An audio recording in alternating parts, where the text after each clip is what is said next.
It's a good morning to you. Welcome to Asake Online, a weekend after the much talked about the by-elections. And I guess it happened and people had lots of expectations, lots of theories. Now that it's a Monday, we are all sober. We have seen how elections go.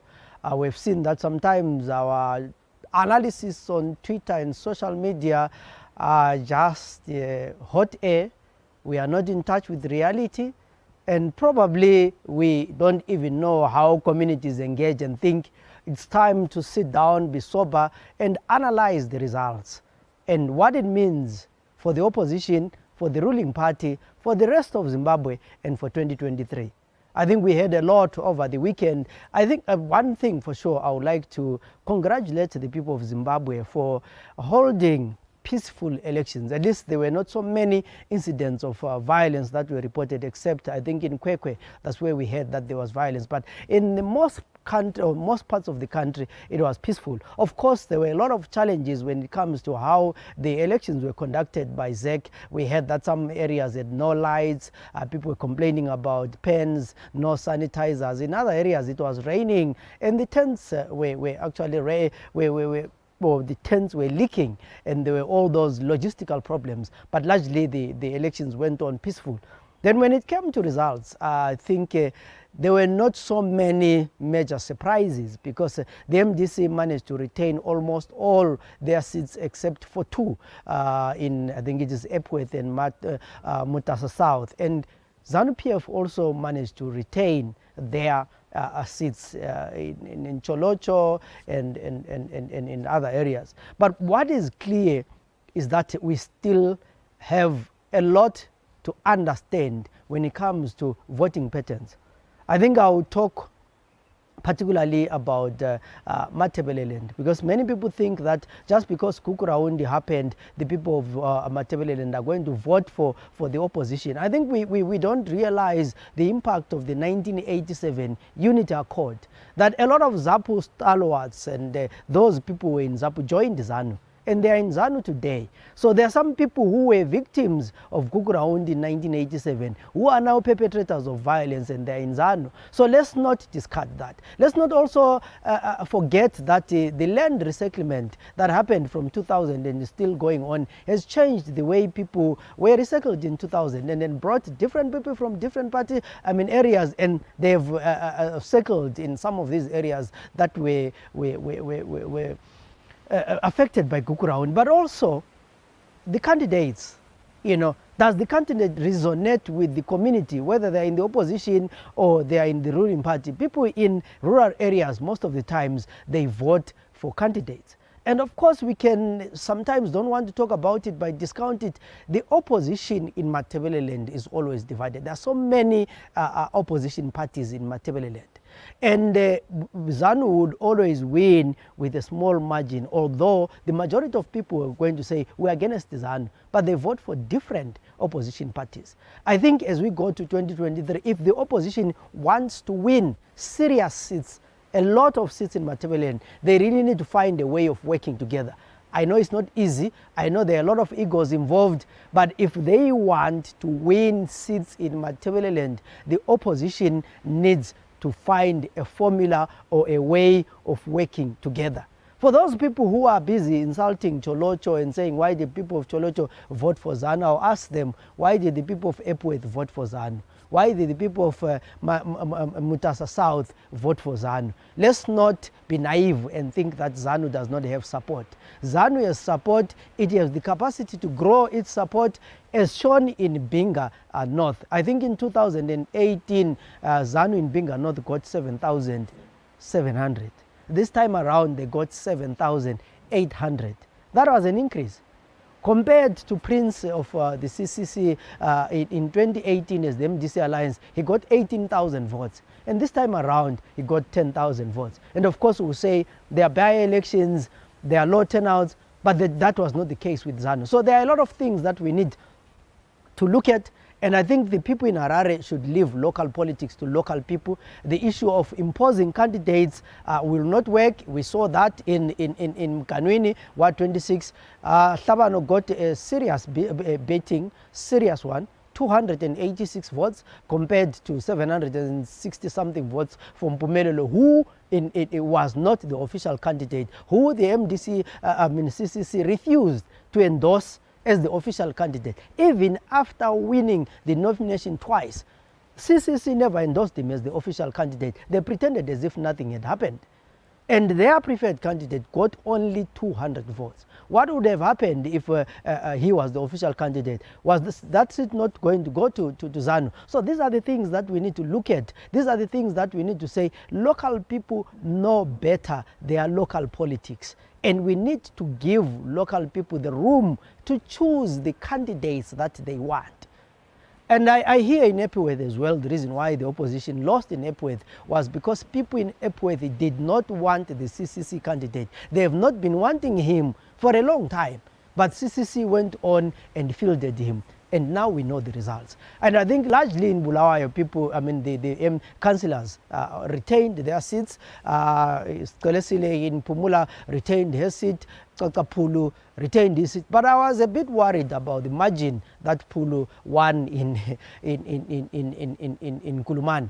I think ZANU had quite a good fight in that constituency. They got about 1,900 votes compared to Puli's 2,700. Yes, we can also make an excuse and easily say it was a by-election and therefore it does not attract voting. But you need to realize that in some polling stations, ZANU was actually winning.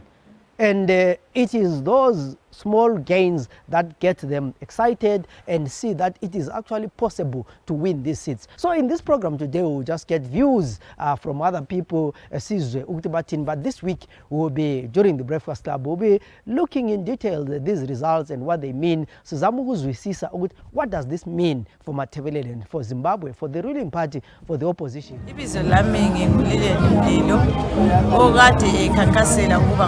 Ward 12 kuma by-elections ka-26 March.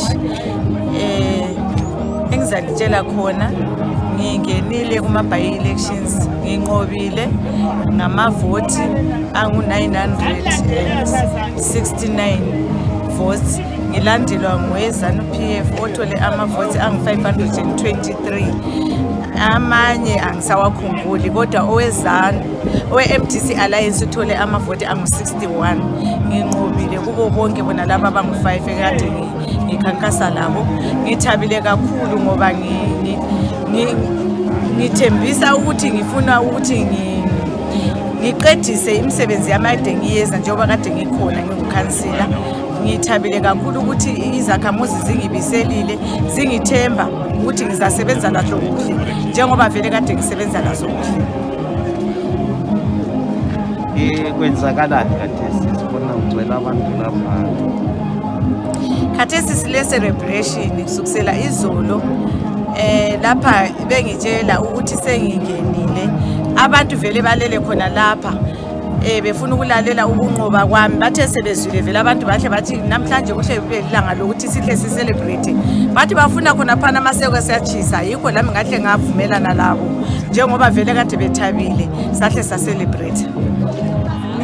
Ngizwe umholo kusuka ku Ward 14 adenze xhaso ukhansila uLilieni Mlindo ngokuwina esikuthi silele khona apha. Sithabe kakhulu, ade sebenza kuhlela abantu.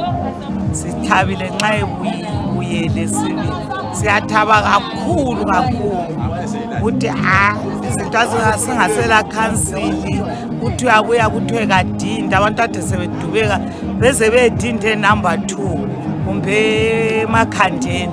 Thina ngale silokhansili uthunga asimboni ade sesidindisa lapha kwathiwa lo wasandile. Maye khaya sesebuyele ungcono sesiyabombe eqithara sibuye ngapha. Okunye sikunanzelele izolo ukuthi abantu abasukumanga ngobunengi babo bayalela ezindlini bathi sebedinwa ngaze bevota kutshintshi. Asikwazi ukuthi bathi akutshintshi. Izolo abantu abasuku baze baqalisa ade sibhoda baqalisa ukuba khona ngama-3 sokusiya ku-4 bekwazi ukuthi kuyavala. Lapha ekuseni abantu vele azabe besuku and abaningi futhi abasukumanga. Abantu abaningi abavotanga. Asingakhuluma amazinga. bavotanga sikwazi ukuthi basole. Ubona ngani kwinokungayenzi ukuthi abantu bekhuthalele? Nambone ngani baba abantu bafuna ukukhuthaza ngokutshelwa ukuthi ukuvota kuqakathekile kululungelo lomuntu wonke weZimbabwe. Ngokubona kwami ngifuna ukuthi ngaye bangenelwa nje abantu betshela ukuthi ukuvota ungakhalali, vota kuphela. Ungazi ukuthi akutshintshithwe kuyaze kutshintshe, ungakhalala akuncedi. Mina ngigift phiri ngithabela ukuthi party lisisiwe njengeparty kaChamisa right. Sifuna 2023 fika kupresident esihlabeni. So asithabe ukuthi ukansila ungenile, ukansila kwathula as agent lakhe lami angithabela. Awuntanga iproblem ukuthi abanye babengela zithupha ngamabhethi, so ikho kunye iproblem esuke ibe khona xa ukuthi ke kungela zithupha namabhethi akho ndibe-register ngesikhathi. Nami ngiphesha isikhathi asiyathokoza kakhulu ukuthi thina njengesizwe but sijabulisiwe ukuthi amayuthi amaningi avotanga bebethi babefika utholakala ukuthi awurejista uzothatha ibizo lakho alikho bayele kwenye indawo uthole kungela. So ngobuningi bethu abaningi asivotanga, so akuyasidanisa kakhulu ngoba besikhangelele ukuthi amayuthi azasikeza ama-points amaningi, but hayi sijabulile kakhulu. Silethemba lokuthi hayi 2023 siyabona ukuthi hayi sizaphumelela nje, sifuna impilo entsha njengamayuthi, sikhangelele ukuthi yonke into izalunga. 2023 kuyakhanya ukuthi hayi yonke into izabashaba. Ibizo lami nginguNokuthaba Makwathola. Asayile ukuthi angivota because nami ngizobhalisa bengikwenye iward, then I transferred to this ward. Ngihlule ukuvota because bathengi ukuthi yeah, but anyway siyabonga ukuthi iwinile. Sizamile imizamo yonke ukuthi sikhampeni sithola abantu ukuthi sincedisane amavotes ethu, and sikhangelele ukuthi ku-presidential election kube into efana nayo ukwenzela ukuthi sitshintshe ilizwe lethu siphumelele ngendlela phezulu. Njalo sikhangelele ukuthi thina ama-youth maybe singangena njenge-CCC sithole imisebenzi, seke kutshona sihlezi sibhodala emalokitshi. Abantu abethu abanawethu labo benelisa ukufunda, lelizwe lethu nje likhuphuke njengamanye amazwe, sibe izinto eziningi esizenzayo. Like now sitshona sihlezi asenzilutho, akula msebenzi, abantwana bafunda nzima, abazali bethu abasebenza, abanye bayasebenza, but njenge-CCC sikhangelela ukuthi siphumelele ilizwe lethu, sitshintshe lokho esikho khona right now siye phezulu, then labantu abethu befunde.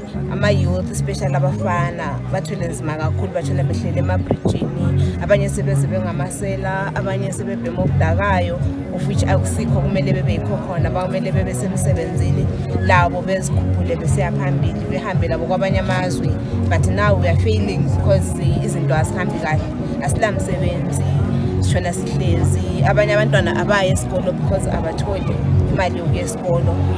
So siyabonga okwenzakaleyo, hopefully next year sizawina futhi. Amanye amayuthi angavotha ngo-rate angenazithupha, so ukuthi amayuthi ethole isithupha ukuthi sonke sivoteni sinjengelungelo lethu eli-right ezeyuthi. Kuma-polling station wena kwinokubonile obona ngani kufanele ku-improve kumbe konke beku-right? For my side yonke into ibi-quality, yonke into ayihamba ngolayini sipha. Njengokhansila inkinga ziningi sitha sayisikhethena umama Mlilo sibili simkhethela ukuthi ngumuntu okwaziyo, sasuka la from ground until sesibengaka, so uyakwazi ama-situation esiphila khona ukuthi kule mgwaqo efileyo, isibhedlela abasathendi ngesikhathi, abasevi kuhle kwezinye indawo kumele besevi. So ukhansila mayikhona ezinye izikhalazo sihamba sekhalaza kuye ende esenzele njengomuntu.